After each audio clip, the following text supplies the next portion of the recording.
Folks, we are back and we've got several major things to discuss.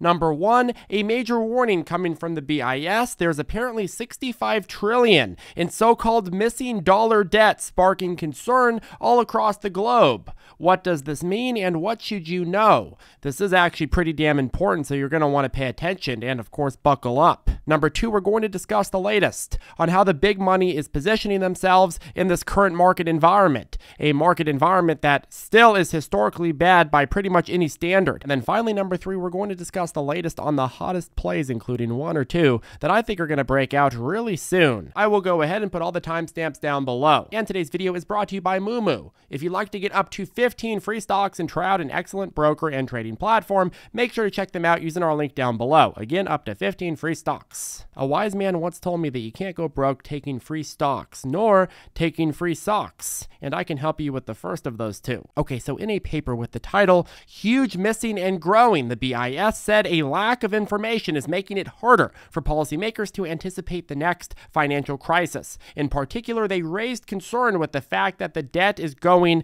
unrecorded on balance sheets because of accounting conventions on how to track derivative positions. This was from Bloomberg this morning. Two major points here. Number one, a lack of information making it harder for policymakers to anticipate the next financial crisis. And number two, the fact that a huge amount of dollar-denominated debt is going unrecorded. Massive amounts of unrecorded debt, creating a whole new risk that we haven't even talked about yet. And I know what you're thinking, Charlie, really another new risk? Charlie, I thought Jerome Take Your Wife, Kick Your Dog Powell just canceled the recession. Just last week, he said that the slowing down inflation is going to allow us to slow the pace of rate hikes, which markets at the time took to mean that we are guaranteed out of a recession. And I mean, after all, if you can't trust Jerome Powell with inflation, who can you trust? That's like not being able to trust the Cookie Monster with cookies. Where did the cookies go, Cookie Monster? Oh, the cookies were transitory. They're in my stomach. I will have to adjust my cookie-eating trajectory. The missing dollar debt from FX swaps / forwards and currency swaps is huge, adding to the vulnerabilities created by on-balance sheet dollar debts of non-U.S. borrowers. It has reached $26 trillion for non-U.S. banks. For non-banks outside the U.S., double their on-balance sheet debt. In English, what does this mean? Well, let's say that you're a Swedish asset manager and you're looking to buy U.S. assets. You'll go and use your Swedish krona as collateral to get a highly leveraged loan of USD using a foreign currency swap facility, and then use that USD to buy the asset. The problem, though, is that the U.S. denominated debt servicing costs of today aren't the same as tomorrow if your native currency value changes. One Swedish krona today gets you 20% less value in USD than it did a year ago. And of course, good collateral today is not always good collateral tomorrow. Just ask Mr. SBF. And as the Swedish krona denominated collateral loses value versus the dollar, which it is supposed to be serving as collateral for, well, all of a sudden the percentage of your loan, which is actual assets and equity, gets diminished, which all of a sudden means that your loan is more and more leveraged. And unfortunately, the Swedes can't just pay back with Swedish fish, otherwise everything would be fine. So they instead risk defaulting, and this is what's happening in a lot of different countries and a lot of different institutions in those countries. The other problem with this is that these transactions are recorded off the balance sheets. They are recorded basically in a shadow space. The way that accounting works is you don't have to report these until after they're closed, which according to the BIS is essentially a blind spot in the financial system and means that policymakers are at a huge disadvantage because they don't know which institutions in which countries need liquidity until it's too late. And like with most debt issues, the real issue doesn't come to the surface until all of a sudden you can't pay the payments. And here's what we know so far in terms of payment obligations. Quote, payment obligations arising from FX swaps / forwards and currency swaps are staggering, considering all currencies outstanding amounts at end June 2022 reached $97 trillion, up from $67 trillion in 2016. This matched, listen to this, this matched global GDP in 2021 at $96 trillion and was 3 times global trade at $29 trillion, and it exceeded both global external portfolio investment at $81 trillion and international bank claims at $40 trillion at the end of 2021. So you could see these numbers aren't just, oh, I'm throwing out numbers here. Look how big they are compared to other things like the entire global GDP or entire international bank claims, so on and so forth. you pull up on the balance sheet debt that we know about that is denominated in USD, and you can see that has been increasing at a steady pace. However, when you add estimated off-balance sheet debt, the numbers are a lot more dire. Look here, nothing to see here, folks. Don't even talk about this because then you're a fudster. And this is a bigger problem than Problem McGee. And he was a big problem himself. Remember, when the USD gets stronger, which it has been year over year, it's been reversing a little bit as of the last couple of weeks, but overall it's a lot stronger than it was a year ago. Well, when it gets stronger, institutions in other countries have to pay more in their native currency to service their USD denominated debt. And obviously, when there's a massive dollar shortage, all of these countries with their native currencies, well, those go less and less far in terms of buying USD, which increases the divide and the risk even more. So in order to help mitigate this, the Fed usually goes and uses its credit facilities to help inject dollars into global institutions that need it. But when there's all this off-sheet balance debt that the Fed can't see and doesn't really know about, it means that the Fed can't appropriately make those decisions because it doesn't have the real data. Charlie, at least they know about the on-balance sheet debt. At least they know about what's out in the open. Well, actually, the off-balance sheet debt is a lot more freaky. Quote, the off-balance sheet US dollar debt of non-banks outside of the US substantially exceeds their on-balance sheet debt and has been growing faster. At end June 2022, the missing debt amounted to as much as double the on-balance sheet component, which was estimated at only 13 trillion. Again, reread that. The missing debt amounted to as much as double the on-balance sheet debt. The on-balance sheet debt being at only 13 trillion. So we're talking about 26 trillion in off-balance sheet debt. And the on-balance sheet debt itself is a huge problem. Oof. Charlie, wait a second. Are you stupid? Who cares about the missing international USD denominated debt? This is a non-US institution obligation, so it doesn't affect the US even though it's our currency. Why do we need to worry about some fancy-pantsy credit swappy institutions? Don't we have enough debt here at home? I mean, household debt, student debt, corporate debt, state government debt, federal government debt. Well, unfortunately, we do have to worry about this. Because if the Fed can't accurately make decisions to support the USD-driven global financial system, then it risks a much larger crisis. Quote, the market turmoil during the Great Financial Crisis and in March 2020 highlighted the central role of the US dollar in the financial system. In each episode, disruptions in dollar funding markets led to an extraordinary policy response in the form of central bank swap lines, whereby the Federal Reserve channeled US dollars to key central banks. And you can only get away with this for so long. As the great Warren Buffett once said, when the tides go out, you can see who has the tramp stamps. Off-balance sheet dollar debt may remain out of sight and out of mind, but only until the next time dollar funding liquidity is squeezed.